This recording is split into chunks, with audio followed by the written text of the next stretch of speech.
Hey guys, welcome back to the channel. Jeremy here. I'm really excited today to show you the numbers behind house number 39. Since we finished the renovation, if you haven't seen that video, I'll put a link up here. Now that it's online and running, I'll show you exactly how it generates about $750 a month in passive rental property income, in addition to the $80,000 of equity or net worth that I've created from just buying this, renovating it, and getting it rented all within about 90 days. Has your 401k or retirement plan produced that much income over the last 90 days? That's something I love about real estate, and it energizes me to bring another asset online that just makes money while I'm sleeping, vacationing. So in this video, I'll show you how I found the property, made an offer on it, won the deal, remodeled it, and how much that cost, how much I rented it for, my monthly expenses, as well as the details on the equity. So when this property first hit the MLS, I remember getting emails and it was priced really high. And then I remember over a couple of months, it came down and came down and came down. And when it hit $219, it got my attention. It's basically at $103 per square foot. And my most recent email from Redfin and Zillow show me that in this particular area, they've been selling for $166 a square foot on average. So if I took that $166 a square foot and multiplied it by the 2121 square foot of this house, it tells me that an after repair value could be around $352,000. So I see some opportunity. And if I paid about $320 for it, that leaves me with about $130,000 minus any fix-up costs. So I estimated the repairs to be about $40,000, which would leave me about $90,000 in equity. So I immediately looked up the listing agent. I told him I didn't have a realtor, but I'd like him to show it to me so he can make double commission. And he said, no problem. I submitted an offer with an escalation clause that said, I will pay $1,000 more than any other cash offer. And I also agreed to accept the property in as-in condition with no contingencies. I was one of 13 offers, which was a record for this realtor, and there was another cash offer. So I get the offer accepted at $220,000. I pay $1,000 over asking, and I'm thinking to myself, am I crazy? Do I have sucker written on my forehead? I've felt this way for at least the 10 houses that I bought in the last couple of years. This was an estate sale, so we had to change the closing date several different times, and I actually closed on house number 40 at the exact same closing. It was also an estate sale that had gotten delayed. That was the hoarder house. If you haven't seen that video, I'll put a link up here. So I ended up with 2 vacant houses that need major remodelings, and 15 days later, I had another house that was coming vacant. In a matter of 2 weeks, I had 3 vacant houses. So we remodeled house number 40 first because it needed the least amount of work,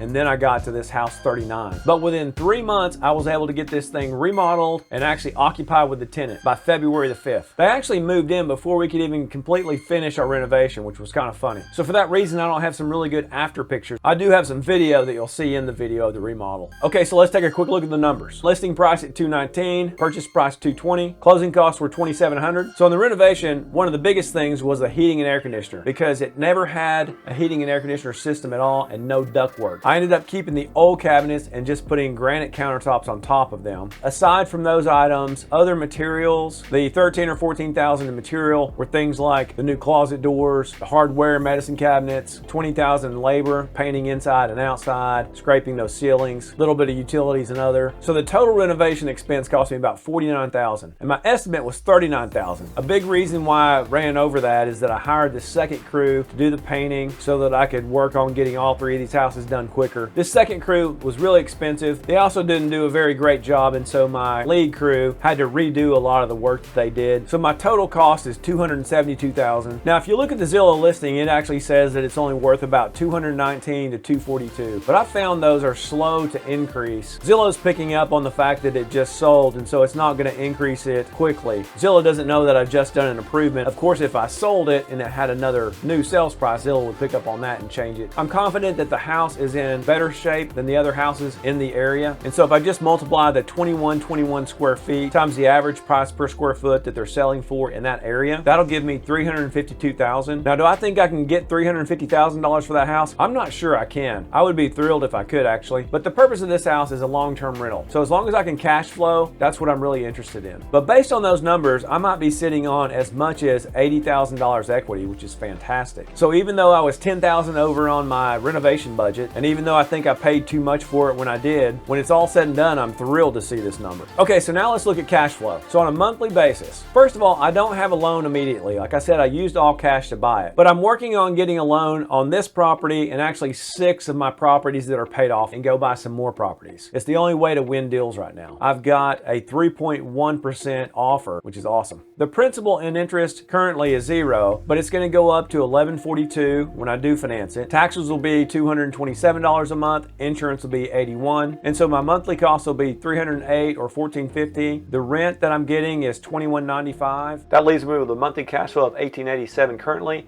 which will go down to $7.45 after I finish refinancing. So if I look at my cash on cash return, right now it's about 10%, or that'll go up to 13% after I leverage this by borrowing money on it. If I've got a total of $272,000 invested and I get a loan for 75% of the value, the bank will give me $204,000 towards this property. So my net cash invested is $68,000. So here's how I calculated the cash on cash. Let me know if I'm doing this wrong or if you should do this a different way. I know I'm not including maintenance here or any big ticket items, but the way I calculated my cash on cash is if I get the $745 a month positive cash flow times 12 months is about $9,000 a year. If I divide that into the $68,000 total that I've got invested in the house cash-wise, after I get the rest of my money back from the financing, that's how I get the 13% return. Plus I have $80,000 equity potentially in this house. Another source of income for this property is that it will continue to increase annually. Currently in this zip code and in this market, Zillow is predicting somewhere between 15–18%. And then finally the monthly principal pay down. Basically the tenants are buying this house for you over time in addition to giving you positive cash flow.